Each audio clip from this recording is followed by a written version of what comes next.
Si las puertas se te han cerrado, recuerda que siempre hay una puerta abierta para ti. Puerta Abierta, un programa con el doctor Guillermo Torres.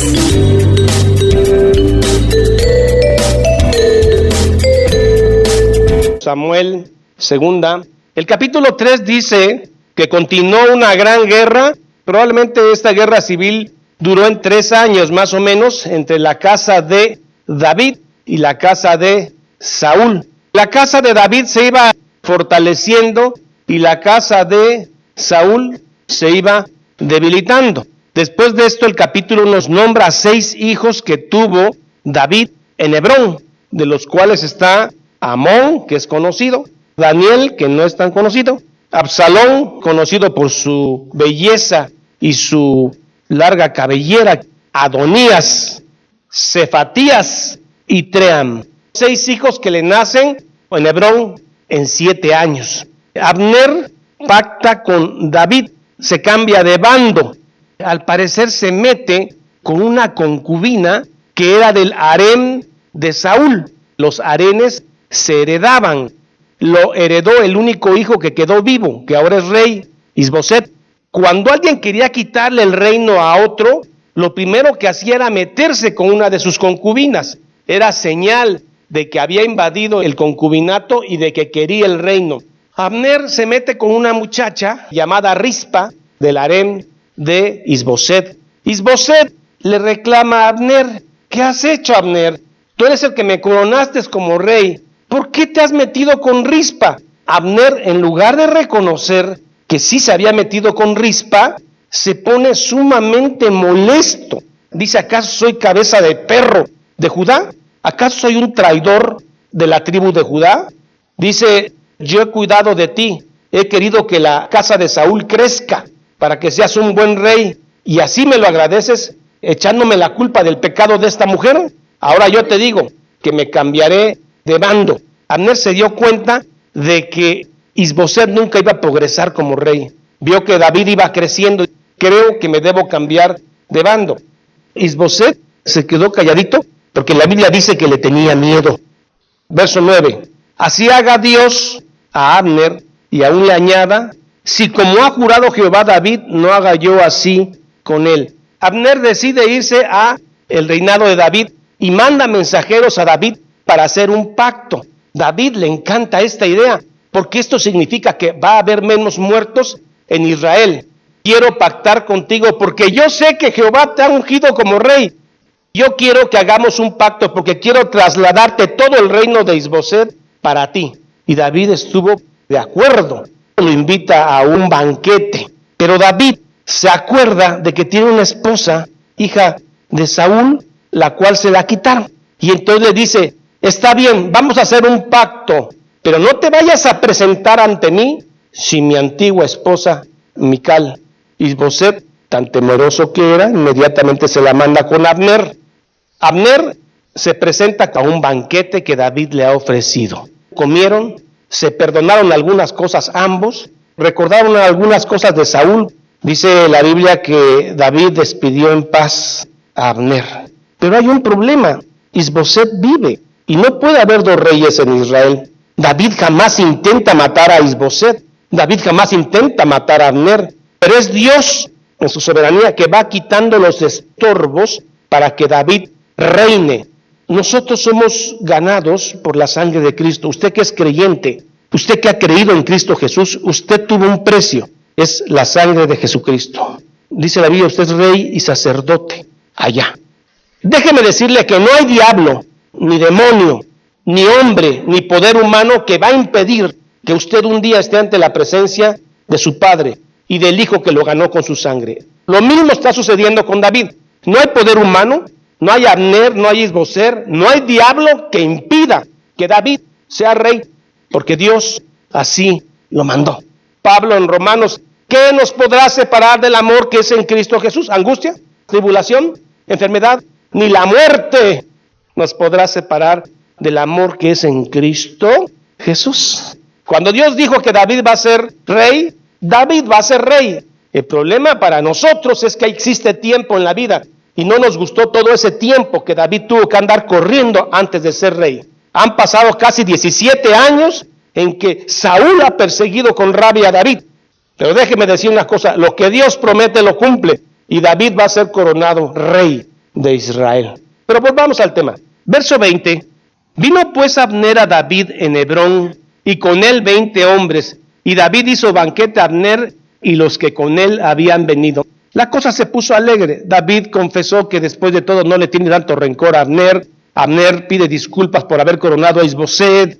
Al final del verso 21 dice que David despidió en paz a Abner. El mundo es muy chico para dos chacales.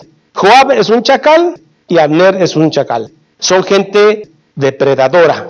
Dice que apenas se acababa de ir Abner del banquete. Cuando llega Joab con sus hermanos y otro grupo, alguien le avisa a Joab, le dice, ¿qué crees que pasó?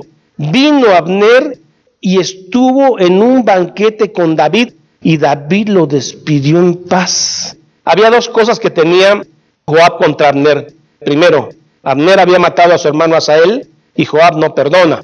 Segundo, si Abner se reconcilia con David, ¿en dónde quedo yo? Porque para experiencia militar, Abner, Joab se enoja y de manera insolente, ¿qué te pasa, David?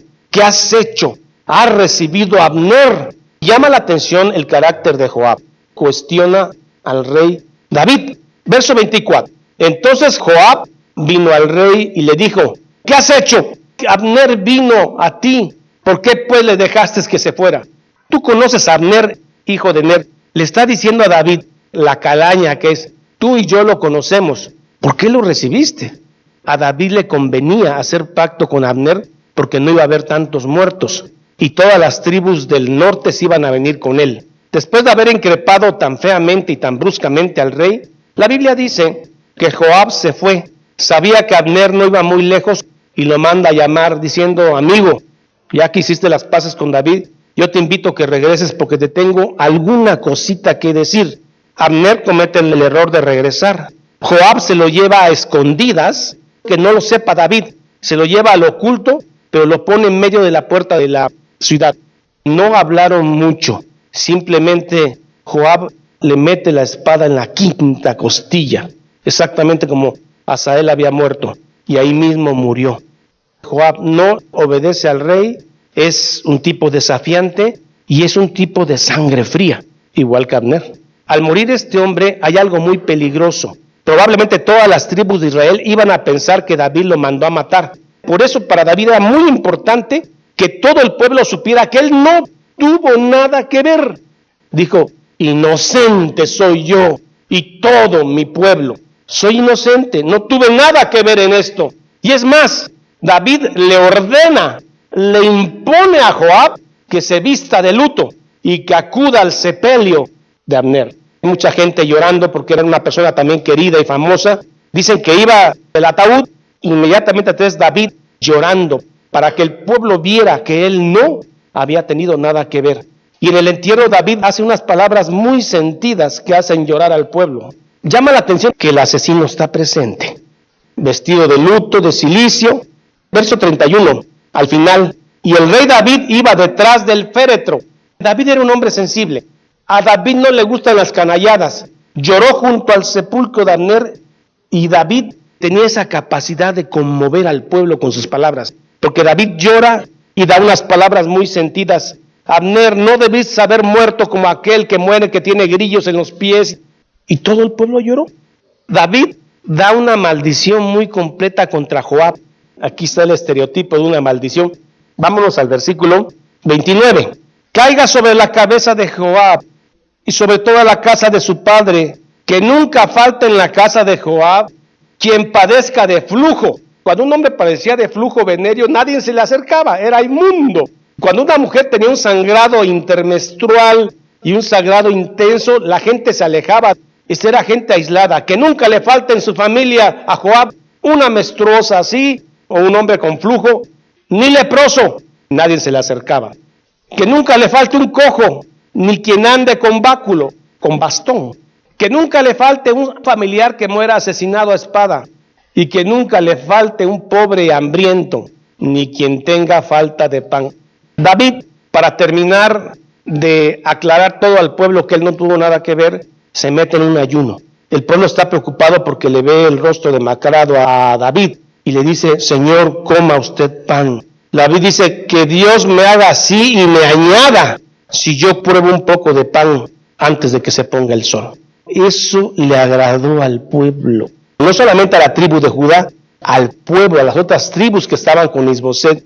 Verso 36, todo el pueblo supo esto y le agradó, pues todo lo que el rey hacía agradaba a todo el pueblo. De un tiempo para acá, a David le está saliendo todo bien. Cuando David era perseguido por Saúl, todo le salía mal. En la cueva de Adulán, con afligidos, amargados, enojados, endeudados, no dejaba de perseguirlo. Se tuvo que fingir loco en Aquis. A partir de esta fecha, todo le está saliendo bien. Los ancianos van a reconocer su liderazgo. El rey Irán de Tiro le empieza a mandar madera, cantera, obreros para que él construya su casa. Todo le está saliendo bien. Incrementa el número de mujeres, de concubinas. Claro que eso no lo permitía Dios, Deuteronomio 17:17. El punto al que quiero llegar es de que la Biblia dice que Dios está con él. De estos dos tiempos de David, hay un tiempo que es más peligroso, cuando todo le está saliendo bien. Cuando estamos en prueba, estamos luchando, pedimos a Dios, oramos, lloramos, y de pronto vienen tiempos mejores y nos alejamos de Dios. Empezamos a quedarnos en casa. En este tiempo de bonanza es más peligroso. Dios está con nosotros en los momentos más terribles de nuestra vida. Debemos de cuidar la presencia de Dios en los dos tiempos, cuando nos va mal y cuando nos va bien. La Biblia dice que todas las cosas que le suceden a los que son de Cristo Jesús son para bien. Nuestra fe no debe depender de las circunstancias que pasamos, sino de la seguridad de que Dios está con nosotros. Después de esto, David reconoce que los hijos de Sarbia, los que quedan ahora, Joab y Abisai, son muy rudos para mí. David tuvo dos grupos, uno muy cercano, que eran los hijos de Sarbia, y luego otros 30, los valientes de David.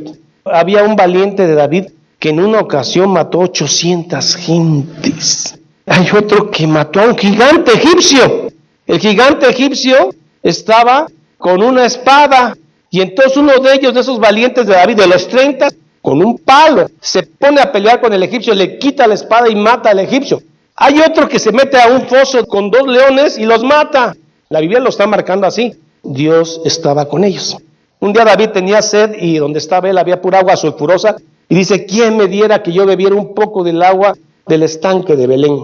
Y 2 de ellos se meten en el campo filisteo y le traen agua. Vámonos al capítulo 4. David ya está preocupado porque Isboset está vivo. David no confía en su fuerza, David confía en Jehová. Capítulo 4. Luego que oyó el hijo de Saúl que Abner había sido muerto en Hebrón, las manos se le debilitaron y fue atemorizado todo Israel. Él está a cargo de Israel. Fíjese cómo el líder le transmite el miedo al pueblo. Isboset se le debilitaron las manos y también Israel se debilitó. Isboset tenía 2 criados que eran berotitas. Los berotitas es una tribu cananea que fue adoptada por la tribu de Benjamín. Estos 2 muchachos que son hermanos, Baana y Recab, son 2 berotitas que Isboset les ha hecho el favor de tenerlos en el reino y darles su consideración. Estos criados tienen una idea maravillosa. ¿Y si matamos a Isboset y le llevamos la cabeza a David? Así que mi hermano dice, hagámoslo. Tenían acceso al palacio a la hora del calor, dice la Biblia. La mujer que cuidaba el palacio, la entrada, estaba distraída. Ellos se meten. Isboset es algo extraño, está durmiendo a esa hora. Llegan estos 2 hermanos, lo hieren y le cortan la cabeza. Y esa misma noche corren para Hebrón. Llevan en un costal la cabeza de Isboset, pensando que David les va a dar un premio. Va a decir, ay, gracias que me quitaron a Isboset. A David le platican con lujo de detalle cómo lo mataron. David se queda sorprendido y dice, ¿cómo no los voy a matar a ustedes 2? Si a la malecita que dice que mató a Saúl y no lo mató, lo maté, mucho más a ustedes que agarraron a un hombre justo y lo agarraron en su recámara y lo mataron. Y los matan. Les cortan las manos y le cortan los pies y los cuelgan en el estanque de Hebrón. Hasta ahora, todas las tribus de Israel reconocen que David realmente es el verdadero guerrero de Israel. Y le dicen, ¿cómo no nos habíamos dado cuenta? Si todas las batallas que se libraban con Saúl tú las ganabas, todos los que estaban con Isboset ahora llegan y le dicen a David: qué buen guerrero has sido siempre, Jehová ha estado contigo, tú vas a ser nuestro próximo rey, porque finalmente tú eras el que peleaba la guerra. Y todas las cosas le están saliendo bien a David. Desgraciado del hombre que confía en el hombre. Usted debe amar al prójimo, pero no debe confiar en el hombre. Jesucristo, cuando llega a Jerusalén antes de su crucifixión, todo el pueblo: Hosana, Hosana al que viene en el nombre del Señor, al Hijo de David. La semana siguiente: crucifícale. No puedes confiar en el corazón del hombre. No lo debes de odiar, sino amar al prójimo. Dentro del capítulo 4 hay un paréntesis. Samuel dice que había un descendiente vivo de Saúl. Mefiboset es un muchacho que en este momento está escondido en Lodebar porque tiene miedo que David lo mate. Porque era frecuente que cuando una dinastía caía, la dinastía que subía mataba a todos, incluyendo niños. Mefiboset es un niño que tenía 5 años cuando mataron a Jonatán y a Saúl. La nodriza corriendo tomó al niño, escapó entre la tierra corriendo porque lo querían matar, y el niño se le cae, se le quiebran los pies y quedó cojo. Su nombre es Mefiboset. David es proclamado rey, capítulo 5. Dice que vinieron todas las tribus de Israel a David en Hebrón y hablaron diciendo: henos aquí, hueso tuyo y carne tuya somos. Antes estaban en contra de David, ahora sí nos damos cuenta que tú eres el rey. Y aún antes de ahora, cuando Saúl reinaba sobre nosotros, era realmente tú quien sacaba a Israel a la guerra y los volvías a traer. Además, Jehová te ha dicho: tú apacentarás a mi pueblo Israel. Ahora hasta las palabras de Dios están recitando. Así es el ser humano. Y al final del verso 3 dice que ungieron a David por rey sobre Israel. Esta es la tercera unción de David. La primera unción fue en Belén. La segunda unción por la tribu de Judá. Y aquí es la tercera unción, ahora sí, sobre todo Israel. Se cumple lo que Dios dijo. No hubo diablo, no hubo poder humano, no hubo nadie que impidiera que David sea rey, porque Dios lo había dicho. Si Dios dice que va a regresar nuestro Señor Jesucristo algún día, no hay poder ni del diablo, ni poder humano, nada que impida que el Señor regrese por los suyos. Vamos a ver cómo David toma Jerusalén. Jerusalén es un lugar que ahorita está tomado por los jebuseos. Por eso, ¿cómo se llama ahorita Jerusalén? Jebús. David está en Hebrón, que es un poco más abajo, al sur, unos cuantos kilómetros, pero decide que su fortaleza va a ser Jebús y decide tomarla. Cuando David amenaza a los jebuseos se burlan de David. Le dicen: los cojos y los ciegos te van a detener. Jebús había un acueducto donde entraba el agua y ahí llegaban los cojos y los ciegos. Los jebuseos están diciendo: esos cojos y esos ciegos te van a detener, David. No hay necesidad de que nosotros peleemos contigo. David dijo: el primero que llegue al acueducto y mate ciegos y cojos, lo voy a premiar como capitán. Joab llegó primero. Esto no lo dice Samuel, pero lo dice Crónicas. Crónicas son las cosas que se omitieron. Crónicas añade ese detalle. Samuel no lo tiene. Capítulo 5, verso 6. Entonces marchó el rey con sus hombres a Jerusalén contra los jebuseos que moraban en aquella tierra, los cuales hablaron a David diciendo: tú no entrarás acá, pues aún los ciegos y los cojos te echarán. Pero David tomó la fortaleza de Sión, la cual es la ciudad de David. Es la primera vez que aparece la palabra Sión. Jerusalén también se llama la ciudad de David y también se puede llamar Sión. Ahí en Jerusalén hay un monte muy alto y sobre ese estaba el templo. A eso se le llama Sión. David moró en la fortaleza y puso por nombre ciudad de David y edificó alrededor desde Milo hacia adentro. Y David iba adelantando y engrandeciéndose, y Jehová Dios de los ejércitos estaba con él. Las cosas que no se lograron escribir completamente en Segunda de Samuel, las complementa Primera de Crónicas. Las cosas que no se escribieron en Primera y Segunda de Reyes están en Segunda de Crónicas. Primera de Crónicas 11, 4, 9. Casi es lo mismo de Segunda de Samuel. Entonces se fue David con todo Israel a Jerusalén, la cual es Jebús, y los jebuseos habitaban allí. Y los moradores de Jebús dijeron a David: no entrarás acá. Mas David tomó la fortaleza de Sión. Y David había dicho esto. Esto es lo que no está en 2 de Samuel. Y David había dicho: el primero que derrote a los jebuseos será cabeza y jefe, capitán.